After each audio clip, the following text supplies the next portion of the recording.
स्वागत है आपका खुशियों के त्यौहार में। यहाँ हम त्यौहार की तैयारी से पूजा की थाली तक का सफर पूरा करेंगे।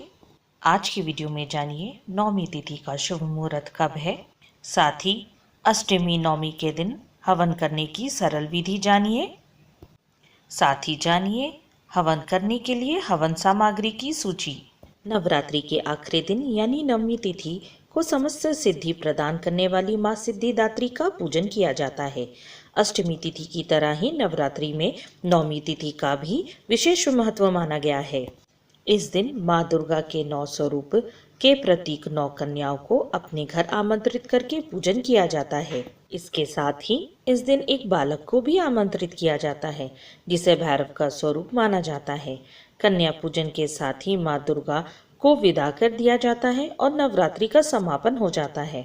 नवमी तिथि व शुभ मुहूर्त। इस बार शारदीय नवरात्रि की नवमी तिथि का पूजन 14 अक्टूबर 2021 दिन गुरुवार को किया जाएगा और इसी के साथ नवरात्रि का समापन हो जाएगा। नवमी तिथि की समाप्ति होगी 14 अक्टूबर 2021 दिन गुरुवार शाम 6:52 पर। पुराणों के अनुसार हवन अथवा यज्ञ भारतीय परंपरा अथवा हिंदू धर्म में शुद्धिकरण का एक कर्मकांड है। कुंड में अग्नि के माध्यम से देवता के निकट हवि पहुंचाने की प्रक्रिया को यज्ञ कहते हैं। हवि, हव्य अथवा हविष्य वे पदार्थ हैं जिनकी अग्नि में आहुति दी जाती है, यानी जो अग्नि में डाले जाते हैं। हवन कुंड का अर्थ है हवन की अग्नि का निवास स्थान।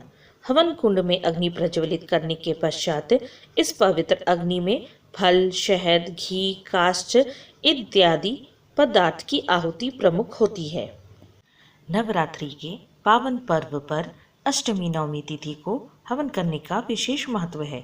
अतः अगर आप घर पर ही सरल रीति से हवन करना चाहते हैं तो आपको परेशान होने की आवश्यकता नहीं है। हम आपके लिए लेकर आए हैं आसान तरीके वाली हवन करने की विधि। इस सरल हवन विधि द्वारा आप अपने पूरे परिवार के साथ यज्ञ हवन करके नवरात्रि पूजन को पूर्णता प्रदान कर सकते हैं। ऐसा माना जाता है कि यदि आपके आसपास किसी बुरी आत्मा इत्यादि का प्रभाव है तो हवन प्रक्रिया इससे आपको मुक्ति दिलाती है। शुभकामना, स्वास्थ्य एवं समृद्धि इत्यादि के लिए भी हवन किया जाता है। हवन कुंड के लिए आपके पास हवन कुंड होना आवश्यक है। यदि आपके पास यह नहीं है तो भी आप 8 ईंटों को जमा कर हवन कुंड बना सकते हैं। इसके तहत हवन कुंड को गाय के गोबर या मिट्टी से लीप लें। यहाँ ध्यान रखें कि कुंड इस तरह का होना चाहिए कि वे बाहर से चौकोर रहे, जबकि उसकी लंबाई और चौड़ाई व गहराई समान हो। इसके चारों ओर धागा बांध लें। फिर स्वास्तिक बनाकर इसकी पूजा कर लें। इसके पश्चात हवन कुंड में आम की लकड़ी से अग्नि प्रज्वलित करते हैं और फिर इस पवित्र अग्नि में फल, शहद, घी, काष्ठ आदि चीजों की आहुति दी जाती है। हवन के धुएं से प्राण में संजीवनी शक्ति का संचार होता है। हवन के माध्यम से बीमारियों से छुटकारा पाने का जिक्र ऋग्वेद में भी है। हवन के लिए इन चीजों की पड़ती है जरूरत। हवन के लिए हवन कुंड, हवन सामग्री के अलावा हवन विधि की जानकारी होना भी सबसे आवश्यक होता है। दरअसल किसी भी यज्ञ या हवन के लिए कुछ निश्चित सामग्री का होना आवश्यक होता है, क्योंकि इसी हवन सामग्री की मदद से हम हवन करते हैं। वहीं जितनी हवन सामग्री हमारे पास हो अच्छा है, यदि नहीं भी है तो भी हवन के लिए हम काष्ठ, समीधा और घी से ही काम भी चला सकते हैं।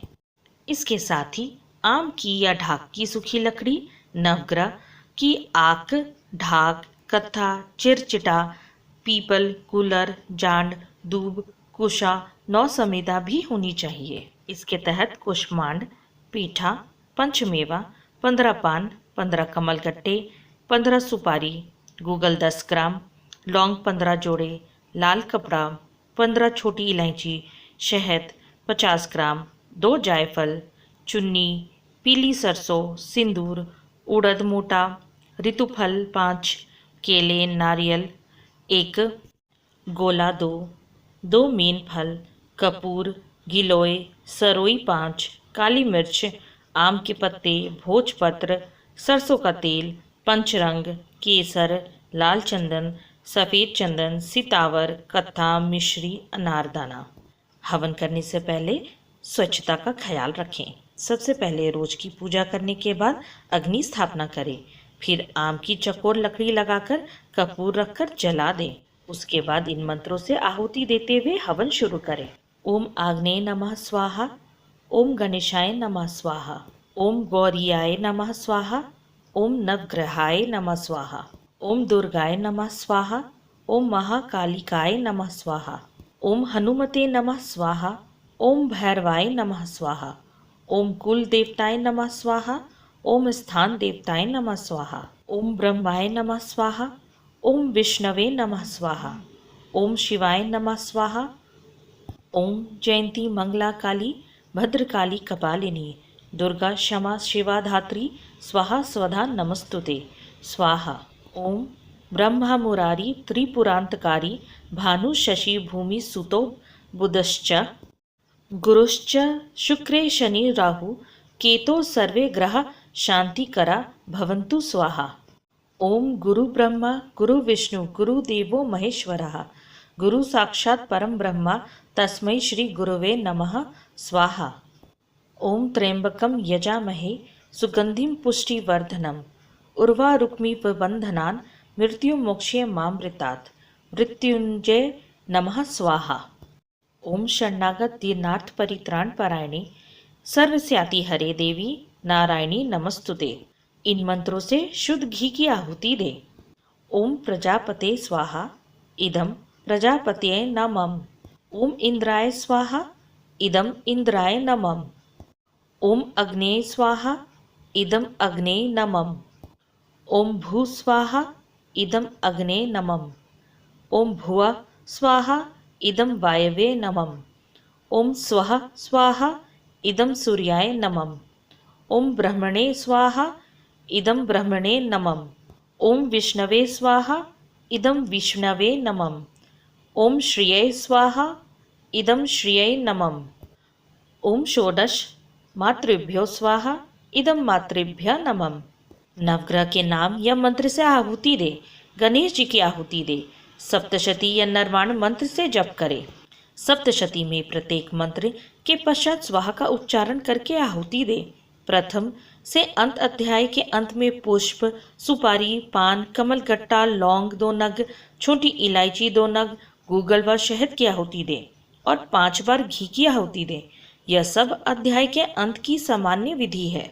तीसरे अध्याय में गर्ज गर्ज क्षणम में शहद की आहुति दे। 8वें अध्याय में मुखेन काली इस श्लोक पर रक्त चंदन की आहुति दे। पूरे 11वें अध्याय की आहुति खीर से दे।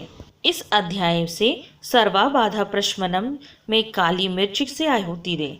नरवाण मंत्र से 108 आहुति दे।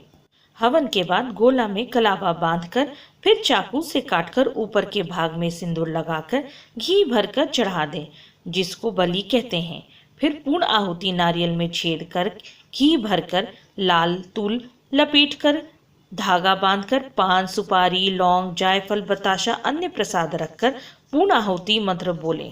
ओम पूर्णमदः पूर्णमिदं पूर्णात् पुण्य मुद्यचते पुण्यस्य पूर्णमादाय पूर्णमेल विधिस्यते स्वाहा। पूर्ण आहुति के बाद यथाशक्ति दक्षिणा माता के पास रख दे। फिर परिवार सहित आरती करके हवन संपन्न करे और माता से क्षमा याचना करते हुए क्षमा मांगे। इसके बाद आप अपने ऊपर किसी से 1 रुपये उतरवा कर किसी अन्य को दे दें। इस तरह आप सरल रीति से घर पर हवन संपन्न कर सकते हैं। अगर आपको ये वीडियो पसंद आई हो तो हमें लाइक करें, कमेंट करें और अगर सब्सक्राइब नहीं किया हो तो सब्सक्राइब भी करें। साथ ही बेल नोटिफाई करना ना भूलें। इससे हमारे आने वाली वीडियो की नोटिफिकेशन आप तक सबसे पहले पहुंचेगी। यहाँ तक बने रहने के लिए आप सबका धन्यवाद। जय माता दी।